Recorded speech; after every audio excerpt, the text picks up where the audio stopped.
Hi guys, मैं कुशल हूँ Eicher Bhopal से और आज हम सिग्नल्स एंड सिस्टम्स कोर्स का मॉड्यूल 12.8 सीखेंगे जिसमें हम ब्लॉक डायग्राम रिप्रेजेंटेशंस के बारे में जानेंगे। तो जैसा कि हमने देखा था इस कोर्स में कि जो कंटिन्यूअस टाइम एलटीआई सिस्टम्स होते हैं उन्हें हम आरएलसी सर्किट्स यूज करके इम्प्लीमेंट करते हैं। उसी तरीके से जो डिस्क्रीट टाइम सिस्टम्स होते हैं उन्हें हम डिजिटल लॉजिक के द्वारा रिप्रेजेंट करते हैं या इम्प्लीमेंट करते हैं और उन्हें हम जो उनकी सर्किटरी है उसे हम ब्लॉक डायग्राम के माध्यम से रिप्रेजेंट कर सकते हैं। तो अभी हम इस मॉड्यूल में ब्लॉक डायग्राम्स का एक बहुत ही बेसिक इंट्रोडक्शन देखेंगे और बहुत ही सिंपल एग्जांपल देखेंगे। बट आप अगर इसके बारे में और जानना चाहते हैं तो आप सिग्नल्स एंड सिस्टम्स की कोई भी किताब को रेफर कर सकते हैं। तो आज है हमारा module 12.8 which is block diagram representation.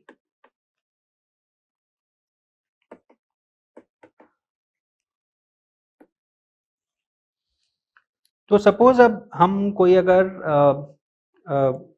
LTI system लेते हैं जिसका जो ट्रांसफर फंक्शन है वो है h of z is equal to 1 by 1 minus z inverse by 4।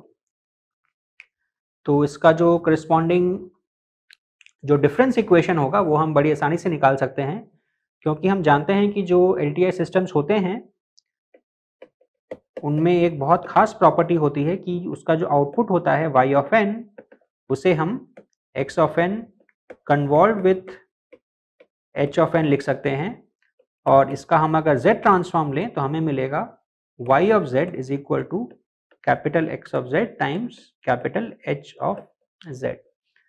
तो यहाँ पे हम अगर लिखें capital Y of z by capital X of z तो क्रॉस मल्टीप्लाई करके हमें मिलेगा y of z minus z inverse by 4 y of z is equal to capital X of z। तो अब यहाँ पे इस एक्सप्रेशन का हम इनवर्स फूरियर ट्रांसफॉर्म ले सकते हैं और हम अगर ऐसा करेंगे तो हमें मिलेगा y ऑफ z का इनवर्स फूरियर ट्रांसफॉर्म होगा सिंपली y ऑफ n और y of z times z inverse इसका जो फूरियर ट्रांसफॉर्म होगा वो होगा y ऑफ n माइनस 1, क्योंकि multiplication bye a power of z corresponds to a shift in the time domain।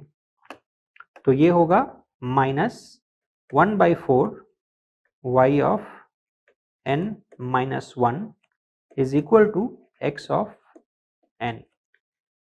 हम इसे लिख सकते हैं y of n is equal to x of n plus 1 by 4 y of n minus 1। हमने इस term को right side में लिख दिया क्योंकि फाइनली हमें आउटपुट चाहिए और आउटपुट है हमारा y ऑफ n। तो y ऑफ n के अलावा जितने भी टर्म्स हैं हमारे एक्सप्रेशन में हम उन सबको एक तरफ ले जाएंगे। तो अभी हमें क्या करना है कि इस डिफरेंस इक्वेशन को, अगेन याद रखिए कि ये एक डिफरेंस इक्वेशन है।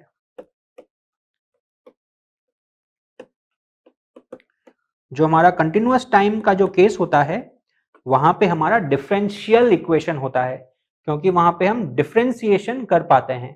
पर डिस्क्रीट टाइम डोमेन में क्योंकि हमारा जो सिग्नल है वो डिसकंटिन्यूअस टाइम में डिफाइंड है, उस वजह से यहाँ पे डिफरेंशिएशन करना पॉसिबल नहीं है।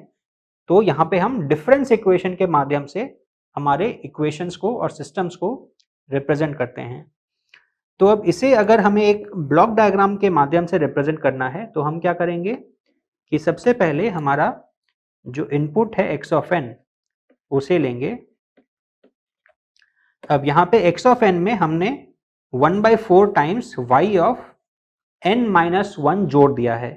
तो जो एडिशन का जो प्रोसेस है उसे हम एक एडर के माध्यम से रिप्रेजेंट करते हैं। उसे हम एक सर्कल के बीच में एक एडिशन बनाते हैं और यहाँ पे क्या आएगा 1 by 4 y of n minus 1।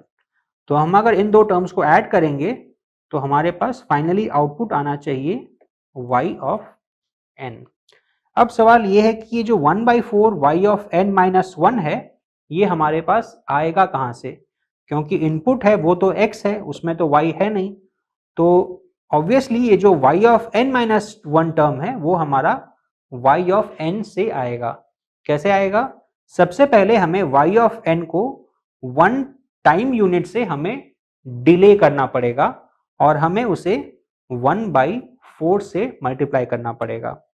तो यानी कि हम y ऑफ n को लेंगे, उसे एक डिले के थ्रू हम इनपुट करेंगे और फिर हमें मिलेगा y ऑफ n माइनस 1। फिर इस y ऑफ n माइनस 1 को लेके हम 1/4 से मल्टीप्लाई कर देंगे, जिससे हमें 1/4 y ऑफ n माइनस 1 मिल जाएगा। तो ये बन गया हमारा block diagram representation for this particular equation. इसमें हम देख सकते हैं कि हमारा जो आउटपुट है उससे हमने एक लूप लेके फीडबैक दिया है इनपुट को, तो इसे हम एक फीडबैक सर्किट भी हम कह सकते हैं, क्योंकि इसमें हम आउटपुट से फीडबैक लेके इनपुट में एंटर कर रहे हैं। तो ये है एक बहुत simple example block diagram representation का। अब हम एक और एग्जांपल देखते हैं जो इससे थोड़ा सा कॉम्प्लिकेटेड है। तो सपोज हम इक्वेशन लेते हैं h of z is equal to 1 minus 2 z inverse divided by 1 minus 1/4 z inverse. तो इसे हम अगेन अब कन्वर्ट करेंगे हमारे डिफरेंस इक्वेशन में।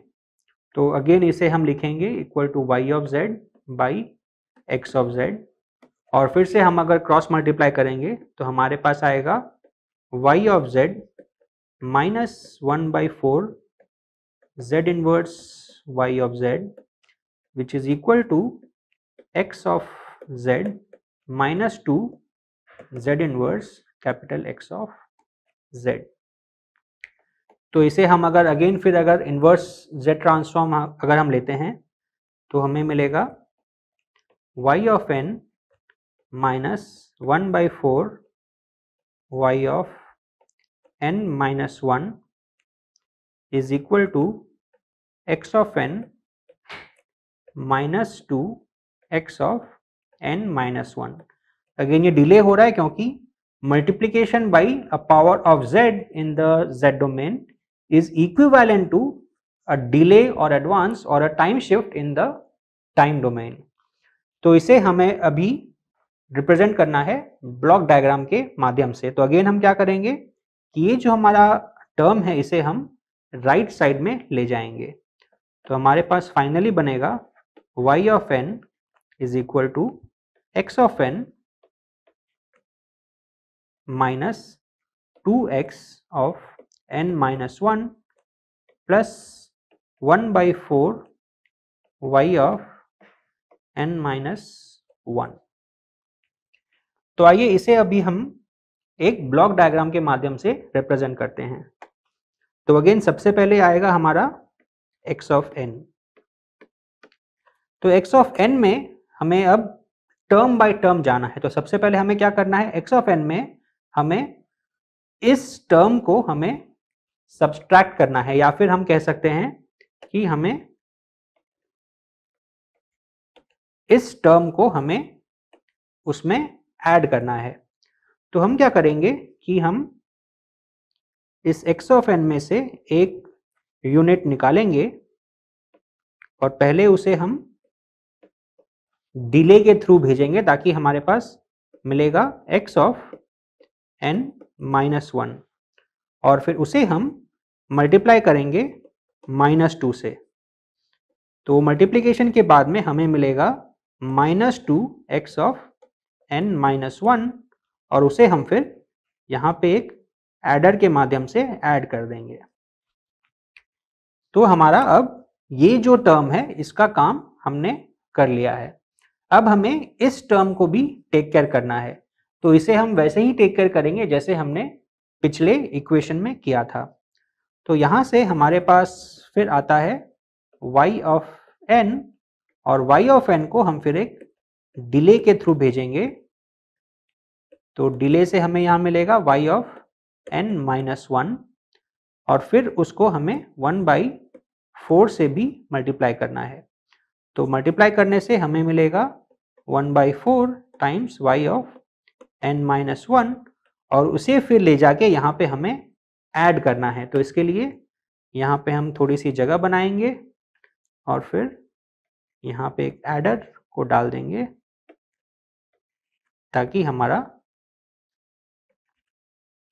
ये जो सिग्नल है इसका जो फीडबैक है वो डिले होके 1/4 से मल्टीप्लाई होके इसमें ऐड होके हमें y ऑफ n मिल जाए। तो ये है हमारा एक block diagram representation for this particular difference equation और फॉर दिस ट्रांसफर फंक्शन और सिस्टम फंक्शन। अब यहाँ पे जो हमारा सर्किट है यहाँ पे दो डिले एलिमेंट्स यूज हुए हैं। क्या हम इसे कम कर सकते हैं? क्या हम एक ही डिले एलिमेंट को यूज करके इस सर्किट को रिप्रेजेंट कर सकते हैं? तो आंसर है हाँ। कैसे करेंगे आइए देखते हैं। तो ये जो हमारा ब्लॉक डायग्राम है या जो हमारा ये जो डिजिटल सर्किट है इसमें दो कंपोनेंट्स हैं। पहला तो ये और फिर ये। तो ये दो जो सिस्टम्स हैं ये दोनों कैस्केड में हैं और हम जानते हैं Z ट्रांसफॉर्म के प्रॉपर्टीज से कि अगर हमारा कोई सिस्टम अगर है y of z is equal to x of z into h of z और h ऑफ z अगर है h1 of z into h2 of z तो हम इन्हें इंटरचेंज भी कर सकते हैं। हम इसे h2 of z times h1 of z भी लिख सकते हैं। यानी कि हमने इस ब्लॉक डायग्राम को पहले लगाया हुआ है और इसे बाद में लगाया हुआ है। हम अगर इन्हें इंटरचेंज भी कर देंगे तो हमारे फाइनल रिजल्ट में कोई असर नहीं पड़ेगा। तो हम अगर इन्हें इंटरचेंज करते हैं तो ये इस तरह से बनेगा। अभी हम इसे रिमूव कर देते हैं क्योंकि इसी की हमें अभी ज़रूरत नहीं है। तो हमारा ब्लॉक डायग्राम क्या बनेगा? इसे हम अगर इंटरचेंज करते हैं जो हमारा इनपुट है वो तो वैसे का वैसा ही रहेगा x ऑफ n, पर हमारा अब हमारा ये वाला ब्लॉक डायग्राम अब पहले आ जाएगा। तो हम यहां लिखेंगे प्लस d इंटू 1/4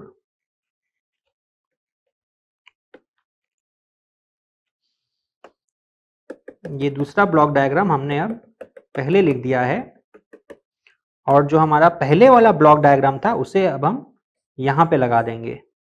तो वो क्या बन जाएगा?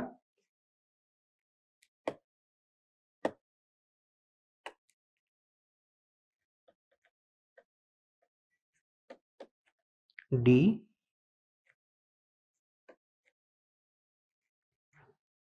-2 फिर यहां से निकल के वो एक एडर में जाएगा और हमें फिर y ऑफ n मिल जाएगा। तो अभी हमने पहले वाले ब्लॉक डायग्राम के पार्ट को अभी हमने यहाँ पे लगा दिया है। अगेन हम ऐसा इंटरचेंज कर पा रहे हैं क्योंकि हमें LTI सिस्टम के Z ट्रांसफॉर्म प्रॉपर्टी से पता है कि हम h1 of z into h2 of z लिखते हैं। इसकी जगह पे हम अगर h2 इंटू h1 लिखते हैं तो उससे हमें कोई फर्क नहीं पड़ता है। और ये जो दो सिस्टम्स हैं ये कैस्केड में आ रहे हैं। तो अब यहाँ पे देखिए, यहाँ पे जो ये कॉमन पॉइंट है ये एक्चुअली एक ही पॉइंट है क्योंकि यहाँ पे बीच में कुछ भी नहीं है। तो दोनों में से हम ये एक ब्रांच लेके हम उसे एक डिले के थ्रू पास कर रहे हैं। तो क्योंकि हम एक ही पॉइंट से डिले में हम पास कर रहे हैं तो हमें दो डिले एलिमेंट्स की जरूरत नहीं है और हम इसे कंबाइन कर सकते हैं। यानी कि हम इसे रब कर सकते हैं और यहाँ पे हम क्या कर सकते हैं कि हम इसे जोड़ दें और एक सिंगल डिले एलिमेंट लेके हम एक ब्रांच को यहाँ भेज दें और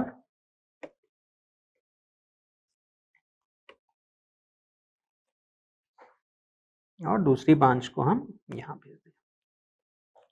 तो पहले जो हमारा सिस्टम था जिसमें हमने दो डिले एलिमेंट्स यूज किए थे, अभी हमने उनको इंटरचेंज करके उन डिले एलिमेंट्स को मिला दिया है और अब हम एक सिंगल डिले एलिमेंट के द्वारा हम इस LTI सिस्टम को रिप्रेजेंट कर पा रहे हैं। तो ये था एक बहुत basic introduction to block diagram representation. इसमें और काफ़ी सारे सिंप्लीफिकेशंस और काफ़ी सारे कॉन्सेप्ट्स हैं, बट टाइम की कमी के कारण हम उन सारे कॉन्सेप्ट्स में नहीं जा पा रहे हैं। आप अगर इसके बारे में और जानना चाहते हैं तो आप किसी भी सिग्नल्स एंड सिस्टम्स की बुक को रेफर कर सकते हैं। Thank you.